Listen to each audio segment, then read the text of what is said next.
the old station, they told me when I first started there that we had a ghost, and you'd hear voices, you'd hear truck doors open and close, compartment doors open and close. I'd be working there by myself, and you'd go in the weight room, and the heavy bag would be swinging, weights would make noise. So, when did you start working there? 35 years ago. Okay. And how long was the station up before they tore it down and made this new station? It was built in 74, and I started in 85. Okay. So this station was built when?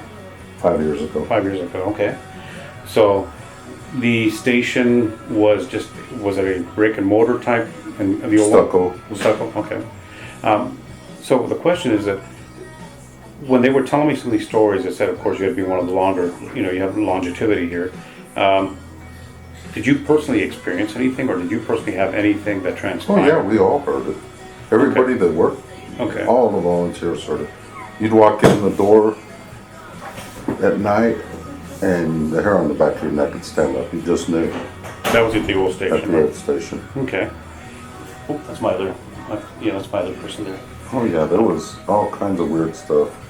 Okay. The girls from Life Ambulance would not work at our station. Period. Okay. When people would tell you about these stories, how did you feel about it when you first started working? How you experienced it. We could all be in the training. We didn't have a training room like we do here. We had a table. We only had about 15 guys in those days. Okay.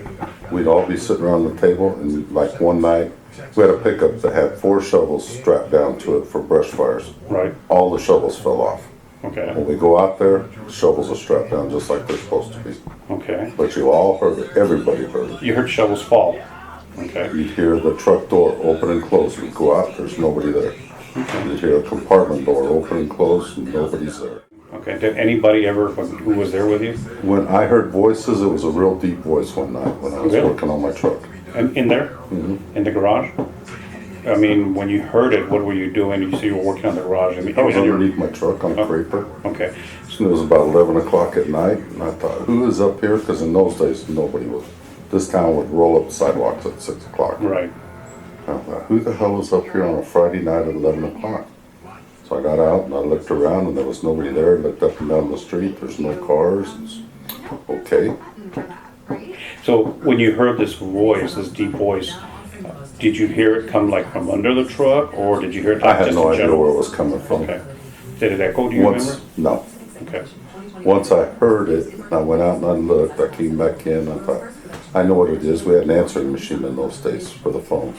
Okay. That's the answering machine. Right. So I crawled back underneath the truck, and I went, yeah, but you know what? The phone never rang. Okay. Which it would have had to have rang for the phone, for the answering machine to go off. So. Okay. So anybody else ever share what they may have heard by chance? They told you? They I just heard something. Noises. Okay. Weights made noise a lot. Our weight room over there was where all the stuff happened. Did you actually hear like the weights clanking, that kind of stuff? Like somebody's back there working out. Really? And then, like I said, I could be there all day long by myself. Because for 10 years, I was the only employee we had. And I'd go walking in the weight room, and the heavy bag would be swinging like somebody's been working out. You'd hear the weights, and I'd just hear them, and I go, okay, I know what it is. I knew nobody was back there, but you'd hear them clanging or whatever. You just had a feeling some nights. Okay, like what? Just like I said, you'd walk in the door, and the hair on the back of your neck would stand the second you walked through the door. Other nights, you'd walk in, and there was nothing. But those nights, and everybody felt it. You'd walk in, you'd flip off the light, flip on the light in the first room, flip on the light in the next room. You just worked your way down the hall. Okay. Did anybody ever feel like it was, when they got that feeling, was it like a negative feeling? That they No, it was just a feeling. Just that feeling. Just a feeling. My old secretary, she was hilarious. She was scared to death of it. And I went to a meeting in town one day, and I came back, and she wasn't there. And it was just me and her. Okay. And she comes walking in about 5 minutes later. I said, where'd you go? And she said, McDonald's. And I said, well, did you eat it there? Because you sure as hell didn't bring it back. And she goes, I went to go pee, if you must know. And I said, we got a bathroom right there. And she goes, I'm not going there when there's nobody here. You're crazy. I said, okay. So this was in the new building? At the old station. Oh, the old station, okay. So the women that worked in that station, did they not like going to the women's bathroom? Did They you just know? would, she wouldn't go when there was nobody there. Okay. Because Was that it was the only only? this, if somebody had been there, one of the firefighters, someone, she'd been fine. Okay. But not when she was there all by Okay. Was herself. she the only woman working the station at that time? We might have had a woman or two firefighter, but if we didn't have a call, nobody was there. Okay. So did any of the women that were here during that time the station was up? Did they ever express anything about I don't like using that bathroom? No, Okay. but like I said, the girls from Life would not work there, period. They had the bedroom door closed, they'd see shadows go underneath the door, and they knew nobody was there. Okay. And this was also the folks on the life ambulance you mentioned earlier. Okay. That's 30 years ago, though. Right. So now let's jump ahead to they've tore down that building, right? They built this new one here. They were telling me some people when we came and talked to some of the folks. I'm sure you heard about that.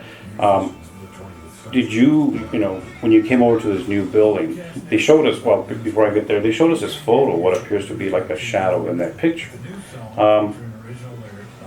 When they were building this location, were you involved in any of the planning, any of the walkthroughs, the inspections, that kind of stuff? Did you ever feel at any time during that time nothing? Okay.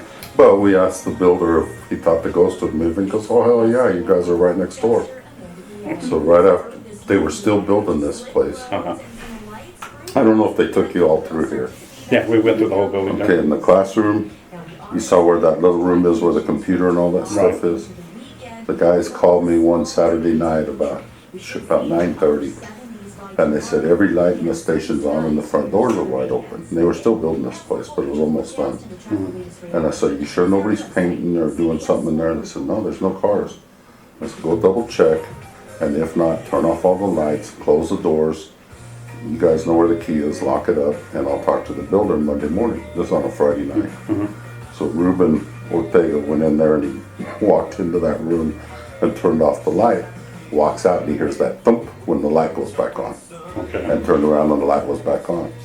So I told the builder about it Monday morning. And I said, "Hey, the ghost moved." And he goes, "What makes you say that?" And I told him the whole story. And he goes, "No, it's that idiot electrician. He bought a cheap switch." And I said, "Normally I would agree with you, but I believe in the law of physics and that's not going to go against gravity." And he goes, "You're exactly right." And that was all he said about it. So he And then the never, guy saw a face in the middle window upstairs from the outside or from the inside? when we were still next door. Okay. Looked over and you could see a face in the window.